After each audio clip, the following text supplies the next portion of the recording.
Dear students, today we are discussing about the topic subroutine in 8085. Yesterday we are discussing about stack. What's meant by a stack and what are the roles of stack pointer in 8085 microprocessor? What are the different instructions used in the stack? Push and pop are the instructions, and then the operations of push and pop. Then today we discuss about subroutines. What's meant by a subroutine?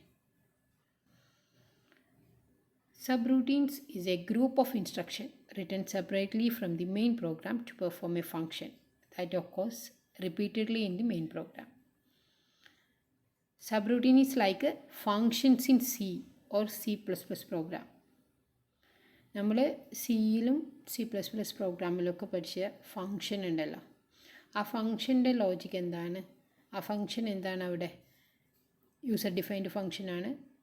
നമ്മുടെ specific യൂസേജിന് വേണ്ടി some functions find out ചെയ്യാൻ വേണ്ടിയിട്ടാണ് നമ്മൾ function use ചെയ്യുന്നത് അല്ലേ? അവിടെ function calling, formal parameter, actual parameter, passing by reference, passing by value എന്നൊക്കെ പറഞ്ഞിട്ട് കുറേ സംഭവങ്ങൾ ഫങ്ഷനിൽ നമ്മൾ പഠിച്ചിട്ടുണ്ട്. ഒന്ന് ഓർത്ത് വെക്കുക. Call by value, call by reference എന്നൊക്കെ പറഞ്ഞിട്ട് ആ ഒരു ഫങ്ഷന് നമ്മളെ മനസ്സിലേക്ക് ഒന്ന് കൊണ്ടുവരിക, എന്നിട്ട് ഈ സബ് റൂട്ടീനിലേക്ക് കിടക്കുക. അപ്പോൾ സബ് റൂട്ടീൻ എന്ന് പറയുമ്പോൾ നമ്മുടെ മൈക്രോ പ്രോസസ്സറിൽ ഒരു ഗ്രൂപ്പ് ഓഫ് ഇൻസ്ട്രക്ഷൻസ് യൂസ് ചെയ്തിട്ട് ഒരു ഫങ്ഷനെ പെർഫോം ചെയ്യിക്കുക. When a main program calls a subroutine, the program execution is transferred to the subroutine. After the completion of the subroutine, the program execution returns to the main program. ഇത് main പ്രോഗ്രാമിലല്ല, main പ്രോഗ്രാമിൻ്റെ separated ആയിട്ടാണ് നമ്മളിത് എഴുതുക. Main പ്രോഗ്രാമിൽ നിന്ന് വിട്ടിട്ടാണ് ഇത് എഴുതുക. അപ്പോൾ മെയിൻ പ്രോഗ്രാമിൽ കോൾ ചെയ്യുക. അപ്പോൾ കോൾ ചെയ്യുന്ന സമയത്ത് പ്രോഗ്രാം കൺട്രോള് ട്രാൻസ്ഫർ ചെയ്യും, ഈ സബ് റൂട്ടീനിലേക്ക് ട്രാൻസ്ഫർ ചെയ്തിട്ട് അവിടെ നിന്ന് വേണ്ട കാര്യങ്ങളൊക്കെ ചെയ്ത് കഴിഞ്ഞ് ആ റിട്ടേൺ ഇൻസ്ട്രക്ഷൻ വരുമ്പം തിരിച്ച് വീണ്ടും മെയിൻ പ്രോഗ്രാമിലേക്ക് തിരിച്ചു വരിക ചെയ്യുക, ഫങ്ഷനിലെ പോലെ തന്നെ. ഓക്കെ, അതാണ് സബ് റൂട്ടീൻ എന്ന് പറയുന്നത്. Microprocessor uses stack to store the return address of the subroutine. Microprocessor സ്റ്റാക്കാണ് ഇവിടെ യൂസ് ചെയ്യുന്നത് റിട്ടേൺ അഡ്രസ്സ് സ്റ്റോർ ചെയ്യാൻ വേണ്ടിയിട്ട്. ഇവിടെ രണ്ട് ഇൻസ്ട്രക്ഷൻസാണ് പറയുന്നത് 8085 കോളും RETയും. CALL കോൾ എന്ന് പറയുന്നൊരു ഇൻസ്ട്രക്ഷനും RET റിട്ടേൺ എന്ന് പറയുന്നൊരു ഇൻസ്ട്രക്ഷനുമാണ് ഇവിടെ യൂസ് ചെയ്യുന്നത്. Call instruction is use to redirect program execution. അത് അണ്ടർലൈൻ ചെയ്ത് വെക്കണം. റീഡയറക്റ്റ് പ്രോഗ്രാം എക്സിക്യൂഷൻ, പ്രോഗ്രാം എക്സിക്യൂഷനെ റീഡയറക്റ്റ് ചെയ്യാനാണ് കോൾ യൂസ് ചെയ്യുന്നതെങ്കിൽ RET യൂസ് ചെയ്യുന്നത് return to the main program. User to return to the main program at the end of the subroutine. Return instruction main program return ചെയ്യാൻ വേണ്ടിയിട്ടാണ് use ചെയ്യുന്നത്. Sub റൂട്ടീനിൽ മെയിനായിട്ടുള്ള രണ്ട് സംഭവം എന്ന് പറഞ്ഞാൽ കോൾ ആൻഡ് RTE ആണ്. RTE എന്ന് പറയുന്നത് RET ആണ്. RTE അത് മാറിപ്പോയതാണ്. RET ആണ്, റിട്ടേൺ ഇൻസ്ട്രക്ഷനാണ്. അപ്പോൾ ഇവിടെ മെയിനായിട്ട് ഈ രണ്ട് ഇൻസ്ട്രക്ഷനാണ് നിങ്ങൾ ഓർത്ത് വെക്കേണ്ടത്. 8085 has two instructions for dealing with the subroutine: call instruction and return instruction. Call instruction എന്ന് പറയുമ്പോൾ redirect program execution, return instruction use to return the execution of the calling program. അപ്പോൾ കോൾ നോക്കാം. കോളിൽ 3 ബൈറ്റ് ഇൻസ്ട്രക്ഷനാണ് മെയിനായിട്ട്. Call എന്ന് പറയുന്നത് 3 byte ഇൻസ്ട്രക്ഷനാണ്. Push the address of the instruction immediately following the call on to the stack and decrement the stack pointer register by 2. Call എന്ന് പറയുന്നത് ഒരു 3 ബൈറ്റ് ഇൻസ്ട്രക്ഷനാണ്. ഇവിടെ കോൾ ചെയ്യുമ്പോൾ ഇൻസ്ട്രക്ഷനെ നമ്മൾ സ്റ്റാക്കിലേക്ക് പുഷ് ചെയ്യുകയാണ് ചെയ്യുന്നത്. സ്റ്റാക്കിലേക്ക് പുഷ് ചെയ്യുമ്പോൾ നമ്മൾ പഠിച്ചിട്ടുണ്ട് കഴിഞ്ഞ ദിവസം, പുഷ് ഓപ്പറേഷൻ ചെയ്യുമ്പോൾ സ്റ്റാക്ക് പോയിൻ്ററെ ഡിക്രിമെൻറ്റ് ചെയ്യും.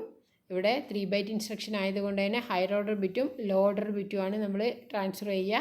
അപ്പോൾ 2 ബിറ്റാണ് ഡിക്രിമെൻറ്റ് ചെയ്യുന്നത്. Load the program counter. Program counter എന്തിനാണ്, PC എന്തിനാണ് യൂസ് ചെയ്യുന്നത്? Address of the next instruction store ചെയ്യാൻ വേണ്ടിയിട്ടാണ് പ്രോഗ്രാം കൗണ്ടർ യൂസ് ചെയ്യുന്നത്. അപ്പോൾ load the program counter with the 16 bit address supplied by the call instruction. അപ്പോൾ അടുത്ത ഇൻസ്ട്രക്ഷൻ ഏതാണോ കോൾ കൊടുക്കുന്ന ഏത് ഇൻസ്ട്രക്ഷനാണോ കൊടുക്കുന്നത് ആ 16 ബിറ്റ് ഇൻസ്ട്രക്ഷനെ പ്രോഗ്രാം കൗണ്ടർ ലോഡ് ചെയ്യും. Then jump unconditional to memory location. അതാണ് പിക്ചറായിട്ട് അവിടെ കാണിച്ചിരിക്കുന്നത്. ഈ പറഞ്ഞ സംഭവങ്ങൾ പിക്ചർ വൈസായിട്ട് കാണിച്ചിരിക്കുന്നതാണ്. സ്റ്റാക്കിലേക്ക് ആ എലിമെൻറ്റിനെ എലമെൻറ്റ് കോൾ ഇൻസ്ട്രക്ഷൻ ചെയ്യുന്ന സമയത്ത് ആ എലമെൻറ്റ് സ്റ്റാക്കിലേക്ക് മൂവ് ചെയ്യുന്നതാണ് പിക്ചറിൽ കാണിച്ചിരിക്കുന്നത്. WNZ the general purpose registers ആണ്. ജനറൽ പർപ്പസ് രജിസ്റ്റേഴ്സ് യൂസ് ചെയ്തിട്ടാണ് ഈ ഒരു ഫംഗ്ഷന് നമ്മൾ പെർഫോം ചെയ്യിക്കുന്നത്. ടെമ്പററി സ്റ്റോറേജ് എന്ന് പറയുന്നത് രജിസ്റ്റേഴ്സിലാണ് ഡാറ്റാസ് സ്റ്റോർ ചെയ്യുന്നത്. അടുത്തത് കോൾ ഇൻസ്ട്രക്ഷൻ എന്ന് പറയുമ്പോൾ വീണ്ടും പറയുകയാണ്, കോൾ ഇൻസ്ട്രക്ഷൻ്റെ എന്താ ചെയ്യുന്നതെന്നാണ് പറയുന്നത്. Microprocessor reads the subroutine address from the next two memory location and stores the higher order 8-bit address in the W register and stores the low order 8-bit address in the Z register. Sub routine call ചെയ്യുന്ന സമയത്ത് microprocessor read ചെയ്യുന്ന സമയത്ത് higher order 8-bit W രജിസ്റ്ററിലും അതുപോലെ തന്നെ low order 8-bit Z രജിസ്റ്ററിലുമാണ് store ചെയ്യുക. Push the address of the instruction immediately following to the call on to the stack. അപ്പോൾ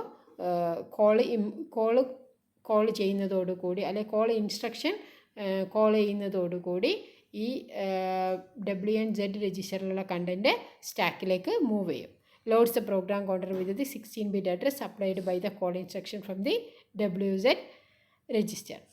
അപ്പോൾ പ്രോഗ്രാം കൗണ്ടർ എന്ത് ചെയ്യും, എക്സിക്യൂട്ട് അടുത്ത ഇൻസ്ട്രക്ഷൻ ഏതാണോ എക്സിക്യൂട്ട് ചെയ്യേണ്ടത് ആ എക്സിക്യൂട്ട് ചെയ്യേണ്ട ഇൻസ്ട്രക്ഷന് കോള് കൊടുക്കുന്ന പുഷ് ചെയ്യുന്ന ഇൻസ്ട്രക്ഷന് പ്രോഗ്രാം കൗണ്ടർ വാങ്ങിച്ചു വെക്കും. അതുപോലെ RET return instruction 1-byte instruction ആണ്. Retrieve the return address from the top of the stack and increment stack pointer register by 2. Load the program counter with the return address unconditionally return from the subroutine. അപ്പോൾ റിട്ടേണിൻ്റെ function എന്ന് പറയുന്നത് 1-byte ഇൻസ്ട്രക്ഷനാണ്. Retrieve the return address from the top of the stack. ടോപ്പിൽ നിന്ന് data, അതായത് pop operation, ഇവിടെ pop ഓപ്പറേഷനാണ് നടക്കുന്നത്. നമ്മൾ കൊടുക്കുന്ന ഡാറ്റേനെ റിട്ടേൺ ചെയ്യുന്നതോടുകൂടി പോപ്പ് ഓപ്പറേഷൻ അല്ല, അതായത് നമ്മൾ ഫംഗ്ഷൻ പെർഫോം ചെയ്തതിന് ശേഷം കിട്ടുന്ന റിസൾട്ട് റിട്ടേൺ ചെയ്യാണ്. അതായത് മീനിങ് എന്ന് പറയുന്നത് അവിടുന്ന് തിരിച്ചെടുക്കുകയാണ്, അതായത് പോപ്പ് ചെയ്യുകയാണ് എന്നുള്ളൊരു മീനിങ് ആണ് ഞാൻ ഉദ്ദേശിച്ചത്. അല്ലാണ്ട് പോപ്പ് ഓപ്പറേഷൻ എന്ന് പറഞ്ഞാൽ അതല്ല. ബട്ട് നമ്മൾ എന്താണോ നമ്മുടെ ഫംഗ്ഷൻ, ആ ഫംഗ്ഷൻ പെർഫോം ചെയ്തതിന് ശേഷം ആ ഡാറ്റയെ സ്റ്റാക്കിൽ നിന്ന് വീണ്ടും തിരിച്ചെടുക്കുന്ന ഫംഗ്ഷൻ എന്ന് പറയുന്നത് പോപ്പ് തന്നെയാണ്. അപ്പോൾ retrieve the return address from the top of the stack. അങ്ങനെ പോപ്പ് ഓപ്പറേഷൻ ചെയ്യുമ്പം സ്റ്റാക്ക് പോയിൻ്റർ എന്താ ചെയ്യുക, incremented by 2. Stack pointer register എന്ത് ചെയ്യും, ഇൻക്രിമെൻറ്റ് ചെയ്യും. പുഷ് ചെയ്യുമ്പോൾ ഡിക്രിമെൻറ്റ് ചെയ്യും, പോപ്പ് ചെയ്യുമ്പോൾ ആ എലമെൻറ്റ് ഇൻക്രിമെൻറ്റ് ചെയ്ത് ടോപ്പിലേക്ക് വന്ന് നിൽക്കുകയും ചെയ്യാം. Load the program counter with the return address then unconditionally return from the subroutine. അത് പിക്ചോറിയൽ റെപ്രസെൻറ്റേഷനാണ് താഴത്ത് കൊടുത്തിരിക്കുന്നത്. പിന്നെ എന്താണ് general characteristics of call and RET ഇൻസ്ട്രക്ഷന്. Call instruction are the 3-byte instruction. Second byte specifies the low order byte. നേരത്തെ പറഞ്ഞ അതേ സംഭവം തന്നെയാണ് വീണ്ടും റിപ്പീറ്റ് ചെയ്യുന്നത്. അത് അത്രയും ഇമ്പോർട്ടൻ്റ് ആയതുകൊണ്ടാണ്. കോൾ എന്ന് പറയുന്നത് 3-byte ആണെന്നുള്ളത് നിങ്ങൾ മനസ്സിലാക്കി വെക്കുക, അതൊരിക്കലും മറന്നു പോകരുത്. RET എന്ന് പറയുന്നത് 1/2 ആണ്. കോളിലുള്ളത് ഹയർ ഓർഡർ ബിറ്റും ലോ ഓർഡർ ബിറ്റുമാണ്. അത് രജിസ്റ്ററിലാണ് സ്റ്റോർ ചെയ്യുന്നത്. ലോ ഓർഡർ ബൈറ്റും third byte specifies the higher order byte of the subroutine address. ആ അഡ്രസ്സ് രജിസ്റ്ററിലാണ് സ്റ്റോർ ചെയ്ത് വെക്കുന്നത്. Then call instruction must be used in conjunction with return instruction. എവിടെ കോൾ ഇൻസ്ട്രക്ഷൻ യൂസ് ചെയ്തോ അവിടെ നമുക്ക് എന്തും വേണം, ഒരു റിട്ടേൺ ഇൻസ്ട്രക്ഷനും വേണം. Necessary steps to implement a subroutine. സബ് റൂട്ടീന് ഇംപ്ലിമെൻറ്റ് ചെയ്യാനുള്ള സ്റ്റെപ്പ് എന്ന് പറയുന്നത് stack pointer register must be initialised preferably at the highest memory location of the read write memory. The call instruction should be used in the main program accompanied by the RET instruction in the subroutine. Stack pointer register ആണ് ഇവിടെ memory ലൊക്കേഷനായിട്ട് നമ്മൾ use ചെയ്യുന്നത്. Stack pointer register must be initialised preferably at the highest memory location of the read write memory. Call instruction should be used in the main program accompanied by RET instruction in the subroutine. Okay, അപ്പോൾ ഇതിനെ പ്രോഗ്രാമിക്കലി നിങ്ങൾക്കതൊന്ന് കാണാൻ വേണ്ടിയിട്ടാണ് ഈ 2 slide ഇതിൽ കൊടുത്തിരിക്കുന്നത്. നിങ്ങൾക്ക് പ്രോഗ്രാമായിട്ട് ചോദിക്കുകയൊന്നുമില്ല, but പ്രോഗ്രാമിക്കലി ഈ instruction എങ്ങനെയാണ് കൊടുക്കുന്നതെന്ന് നിങ്ങൾ അറിഞ്ഞിരിക്കണ്ടേ, അതിന് വേണ്ടിയിട്ടാണ് ഈ ഒരു ഇത്. അത് പിന്നെ നോട്ടിൽ ബുക്കിൽ എഴുതി വെക്കേണ്ടവർക്ക് എഴുതി വെക്കാം, നിർബന്ധമൊന്നുമില്ല. ബട്ട് നിങ്ങൾ മനസ്സിലാക്കണം എങ്ങനെയാണെന്ന്. ഇപ്പോൾ കാരണം കോൾ കൊടുക്കുന്ന തരത്തിലൊരു റിട്ടേൺ ഉണ്ടാവും എന്ന് പറഞ്ഞ് ഇനി ഒന്നിൽ കൂടുതൽ സബ് റൂട്ടീൻസ് നമുക്കൊരു പ്രോഗ്രാമിൽ കൊടുക്കാം. കാരണം നമ്മൾ കാൽക്കുലേറ്ററിൻ്റെ ഫംഗ്ഷനൊക്കെ ചെയ്യുന്ന സമയത്ത് ഒരു കാൽക്കുലേറ്ററിൽ മിനിമം ഒരു 4-5 ഫംഗ്ഷനെങ്കിലും ചെയ്യൂലേ. Addition, subtraction, multiplication, division. ഈ 4 ഫംഗ്ഷനും ഒരു കാൽക്കുലേറ്റർ ചെയ്യുന്നതാണ്. ഇപ്പോൾ സയൻറ്റിഫിക് കാൽക്കുലേറ്റർ ആണെങ്കിൽ 4 മാത്രമല്ല, സൈന്, കോസ്, അതുപോലെ പിന്നെ സ്ക്വയർ റൂട്ട്, ഇതൊക്കെ കാണുന്നുണ്ടാവും അല്ലേ. ഒന്നിൽ കൂടുതൽ ഒരുപാട് ഫങ്ഷൻസ് ചെയ്യുന്നുണ്ടാവും. അതുപോലെ തന്നെ സബ് റൂട്ടീനും നമ്മൾ ഒരു പ്രോഗ്രാമിൽ ഒരു സബ് റൂട്ടീനൊന്നും അല്ല, മൾട്ടിപ്പിൾ സബ് റൂട്ടീൻസ് നമുക്ക് യൂസ് ചെയ്യാം. അപ്പോൾ അതിനൊരു എക്സാമ്പിളായിട്ട് കൊടുത്തിരിക്കുന്ന ഇത് LXI സ്റ്റാക്ക് പോയിൻ്ററിലേക്ക് LXI ലോഡ് ചെയ്യാൻ ദെൻ കോൾ ചെയ്തു. അത് കഴിഞ്ഞ് നെക്സ്റ്റ് ഇൻസ്ട്രക്ഷൻ എന്താണോ അത് എക്സിക്യൂട്ട് ചെയ്തു. അത് ചെയ്ത് കഴിഞ്ഞിട്ട് റിട്ടേൺ ചെയ്ത് വീണ്ടും പ്രോഗ്രാം അതിലേക്ക് പോയി. ഇനി അതർ സബ് റൂട്ടീൻസ് ഉണ്ടെങ്കിൽ അത് വർക്ക് ചെയ്യും. അതൊക്കെയാണ് ഈ ഒരു റെപ്രസെൻറ്റേഷനിൽ കാണിച്ചിരിക്കുന്നത്. അതുപോലെ തന്നെ പ്രോഗ്രാമിൻ്റെ എക്സിക്യൂഷനും. പ്രോഗ്രാം എക്സിക്യൂട്ട് ചെയ്യുമ്പം ഏത് ലൊക്കേഷനിലാണോ പ്രോഗ്രാം കൺട്രോൾ ഉള്ളത് അവിടെ നിന്ന് ആ കോൾ ചെയ്യുന്ന ഇൻസ്ട്രക്ഷൻ അതെവിടെയാണോ ഉള്ളത് അവിടത്തേക്ക് പോവും. എന്നിട്ട് അവിടെ നിന്ന് ആ സബ് റൂട്ടീൻ കംപ്ലീറ്റ് വർക്ക് ചെയ്തതിന് ശേഷം അതിൻ്റെ റിട്ടേൺ അഡ്രസ്സ് എന്താണോ അതിൻ്റെ നമ്മൾ ചെയ്തതിൻ്റെ ആൻസർ അത് റിട്ടേൺ ചെയ്തിട്ട് ആ റിട്ടേൺ അഡ്രസ്സിനെ വീണ്ടും പ്രോഗ്രാം കൗണ്ടറിലേക്ക് ലോഡ് ചെയ്ത് കൊണ്ടുവരും. അത് കാണിക്കാൻ വേണ്ടിയിട്ടാണ് ഈ ഒരു പിക്ചർ എന്ന് പറയുന്നത്. പിന്നെ വരുന്നത് പാസിംഗ് ഡാറ്റ ടു എ സബ് റൂട്ടീനിലേക്ക് ഡാറ്റ പാസ് ചെയ്യുന്നത് എങ്ങനെയാണെന്നുള്ളതാണ്. നമുക്കറിയാം ഡാറ്റ പാസ് ചെയ്യുന്നത് രജിസ്റ്റർ വഴിയാണ് അല്ലേ. Assembly language data pass to a subroutine through രജിസ്റ്ററാണ്. നമുക്ക് ഡാറ്റ എപ്പോഴും നമ്മൾ ഡാറ്റ പാസ് ചെയ്യുക ഇവിടെ ടെമ്പററി രജിസ്റ്റേഴ്സ് യൂസ് ചെയ്തിട്ടാണ്. Datas is stored in one of the registers by the calling program and the subroutine uses the value from the register. Other possibility is to use agreed upon the memory location. The calling program stores the data in the memory location and the subroutine retrieves the data from the location and it uses it. അത് ഇത്രമാത്രം ഓർത്താൽ മതി. Data pass ചെയ്യുന്നുണ്ടെങ്കിൽ sub റൂട്ടീനിൽ data pass ചെയ്യുന്നത് through registers വഴി മാത്രമായിരിക്കും എന്നുള്ളത് നിങ്ങൾ ഓർത്ത് വെക്കുക. പിന്നെ പറയുന്നത് restart, conditional call and return instruction. ഇത് ഓൾറെഡി നമ്മൾ പഠിച്ച ഇൻസ്ട്രക്ഷൻസ് തന്നെയാണ്. പക്ഷേ ഒന്നുകൂടെ റിവൈസ് ചെയ്യുന്നതെന്ന് വെച്ച് കഴിഞ്ഞാൽ ഈ കോളും റിട്ടേണും പഠിച്ച സ്ഥിതിക്ക് ഇവിടെ നമ്മളോട് ചോദിക്കാം ഏതൊക്കെ റീസ്റ്റാർട്ട് ഇൻസ്ട്രക്ഷൻസ് ഉണ്ട്, ഏതൊക്കെ കണ്ടീഷണൽ കോൾ ഇൻസ്ട്രക്ഷൻസ് ഉണ്ട്, ഏതൊക്കെ റിട്ടേൺ ഇൻസ്ട്രക്ഷൻസ് ഉണ്ടെന്ന് ചോദിക്കാം. അവിടെ നമ്മൾ ഇതുപോലെയല്ല പഠിച്ചത്. ഇൻസ്ട്രക്ഷൻ സെറ്റിൽ ഡിഫറെൻറ്റ് ക്ലാസിഫിക്കേഷൻ ആയിട്ടാണ് പഠിച്ചതെങ്കിൽ ഇനി ഈ ഒരു സബ് റൂട്ടീൻ പഠിച്ച സ്ഥിതിക്ക് നിങ്ങളോട് ഈ ഒരു ടൈപ്പിൽ ക്വസ്റ്റ്യൻസ് ചോദിച്ചു കഴിഞ്ഞാൽ ഒരു കൺഫ്യൂഷൻ വേണ്ടാന്ന് വിചാരിച്ചിട്ടാണ് ഇങ്ങനെ പറയുന്നത്. ഇവിടെ റീസ്റ്റാർട്ട് ഇൻസ്ട്രക്ഷൻ എന്ന് പറയുമ്പോൾ നമ്മുടെ ആ ഒരു 8085ൻ്റെ ആ ഒരു മെമ്മറി റെപ്രസെൻറ്റേഷൻ അല്ലെങ്കിൽ ആ ഒരു ആർക്കിടെക്ചർ ഓർത്ത് നോക്കുക. അതിൽ നമ്മൾ റീസ്റ്റാർട്ട് ഇൻസ്ട്രക്ഷൻസ് RST വെച്ചിട്ടുള്ള ഇൻസ്ട്രക്ഷൻസൊക്കെ പഠിച്ചിട്ടുണ്ട്. ഇവിടെ നോക്കുക 8 റീസ്റ്റാർട്ട് ഇൻസ്ട്രക്ഷനും 8 കണ്ടീഷണൽ കോളും 8 റിട്ടേൺ ഇൻസ്ട്രക്ഷനും ഉണ്ട്. അത് ഏതൊക്കെയാണെന്നൊന്ന് നോക്കുക. First RST restart ഇൻസ്ട്രക്ഷനാണ്.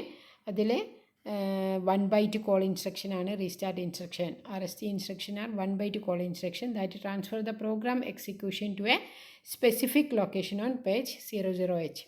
ഇവിടെ നോക്കുക RST0, RST1, RST2, RST3 അങ്ങനെ RST7 വരെ 0 to 7 വരെയുള്ള റീസ്റ്റാർട്ട് ഇൻസ്ട്രക്ഷനാണ് മെയിനായിട്ട് 8085 ഉള്ളത്. കോൾ ആൻഡ് റിട്ടേണിൻ്റെ ഇൻസ്ട്രക്ഷൻ്റെ കൂടെ in addition to the unconditional call and return instruction 8085 instruction set includes 8 restart instruction, 8 conditional call and 8 return instruction ആണ്.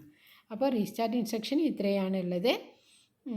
അതുപോലെ തന്നെ കണ്ടീഷണൽ കോൾ ഇൻസ്ട്രക്ഷന് ആണ് ഇപ്പോൾ ഇവിടെ കൊടുത്തിരിക്കുന്നത്. നോക്കുക അത് ഈ കണ്ടീഷണൽ കോൾ ഇൻസ്ട്രക്ഷൻ എന്ന് പറയുന്നത് ഫ്ലാഗിന് അനുസരിച്ചിട്ടായിരിക്കും. അതായത് 0 flag, carry flag, sign flag, parity flag, അതിൻ്റെ ബേസിലാണ് കണ്ടീഷണൽ കോൾ ഇൻസ്ട്രക്ഷൻ പറയുന്നത്. ഇതൊക്കെ ഞാൻ ഓൾറെഡി നിങ്ങൾക്ക് ഇൻസ്ട്രക്ഷൻ സെറ്റിൽ പറഞ്ഞു തന്നിട്ടുണ്ട്. Conditional call sub routine CNC എന്ന് പറയുമ്പോൾ കണ്ടീഷണൽ വിത്ത് നോൺ ക്യാരി, അങ്ങനെ നോൺ ക്യാരി, പിന്നെ പാരിറ്റി, ഈവൻ, പാരിറ്റി, ഓഡ് എന്നൊക്കെ പറഞ്ഞിട്ട് നമ്മൾ ആ ഒരു ഇൻസ്ട്രക്ഷൻ സെറ്റ് എടുത്ത് നോക്കിക്കഴിഞ്ഞാൽ നിങ്ങൾക്ക് അവിടെ കാണാം. അതേ സാധനം തന്നെയാണ് ഇവിടെ വീണ്ടും ഒന്നുകൂടെ റിപ്പീറ്റ് ചെയ്ത് പറയുന്നത്. CC ഉണ്ട്, CNC ഉണ്ട്, ZZ ഉണ്ട്, CNZ, CM, CP. അതുപോലെ തന്നെ അടുത്തത് റിട്ടേൺ ഇൻസ്ട്രക്ഷൻ എന്തൊക്കെയാണ്? CPEയും CPOയും. Call subroutine if parity set ആണെങ്കിൽ call subroutine if parity flag is reset. അതുപോലെ തന്നെ റിട്ടേൺ ഇൻസ്ട്രക്ഷൻ എന്ന് പറയുന്നത് എന്തൊക്കെയാണ്? ഈ 2 കഴിഞ്ഞതാണ്. കോൾ ഇൻസ്ട്രക്ഷനിലുള്ളതാണ് 8. അത് കഴിഞ്ഞിട്ട് വരുന്ന 8 ഇവിടെ പറഞ്ഞിരിക്കുന്നത്. കണ്ടീഷണൽ റിട്ടേണിൽ RC, RNC, RZ, RNZ, RM, RP, RPE, RPO. ഇതുപോലെ തന്നെ പഠിച്ചു വെക്കുക. കാരണം ഇതുപോലെ തന്നെ ക്വസ്റ്റ്യൻ ചോദിച്ചു കഴിഞ്ഞാൽ നിങ്ങൾക്ക് എഴുതി വെക്കാം. 8 കണ്ടീഷണൽ റിട്ടേൺ ഇൻസ്ട്രക്ഷനും കണ്ടീഷണൽ കോൾ ഇൻസ്ട്രക്ഷനും അതുപോലെ റീസ്റ്റാർട്ട് ഇൻസ്ട്രക്ഷനും ഉണ്ടെന്നുള്ളത് മനസ്സിലാക്കി വെക്കുക. ആ 8 ഒന്ന് നോട്ട് ചെയ്ത് പഠിച്ചു വെക്കുക. അതിൽ പ്രത്യേകം ശ്രദ്ധിക്കേണ്ടത് ഇതൊക്കെ ഫ്ലാഗ് രജിസ്റ്റേഴ്സിനെ ബേസ് ചെയ്തുകൊണ്ടാണ് ഇത് പ്രവർത്തിക്കുന്നത്. അതിൻ്റെ ബേസിലാണ് ഈ ഇൻസ്ട്രക്ഷൻ വരുന്നതെന്നും കൂടെ ഒന്ന് മനസ്സിലാക്കി വെക്കുക. പിന്നെ ലാസ്റ്റ് വരുന്നൊരു ടോപ്പിക് എന്ന് പറയുന്നത് പ്രോപ്പർ സബ് റൂട്ടീനാണ്. പ്രോപ്പർ സബ് റൂട്ടീൻ എന്ന് പറഞ്ഞൊരു ഇത് സിലബസിലൊന്നും ഇല്ല. ബട്ട് അങ്ങനെ ഒരു ക്വസ്റ്റ്യൻ വന്നു കഴിഞ്ഞാൽ എന്താണ് പ്രോപ്പർ സബ് റൂട്ടീൻ എന്ന് വിചാരിക്കേണ്ട. സബ് റൂട്ടീൻ തന്നെയാണ്. അതായത് പിന്നെ it is only ended with call and excited with the RET instruction ഉണ്ടാവും. ഒന്ന് കോൾ ചെയ്യുകയും കോളിൽ തുടങ്ങി RTയിൽ അവസാനിക്കുന്നതായിരിക്കും സബ് റൂട്ടീൻ എന്ന് പറയുന്നത്. Single entry point. Do not use call statement to jump into different point at the same subroutine വെച്ചിട്ട് different ഇതിലേക്ക് program execution ഒരിക്കലും പോവില്ല. അത്രയും മനസ്സിലാക്കി വെക്കുക. നിങ്ങൾക്ക് ഇത്രയും പറഞ്ഞത് മനസ്സിലായിട്ടുണ്ട്. ഇപ്പം തന്നെ ടൈം കുറച്ച് കൂടിയിട്ടുണ്ട്. വീഡിയോ ലോഡ് ചെയ്യാണ്ടൊക്കെ ടൈം എടുക്കും. അതുകൊണ്ട് ഞാൻ നിർത്താണ്. എന്തെങ്കിലും ഡൗട്ട് ഉണ്ടെങ്കിൽ നിങ്ങൾ ചോദിക്കുക. ഓക്കെ.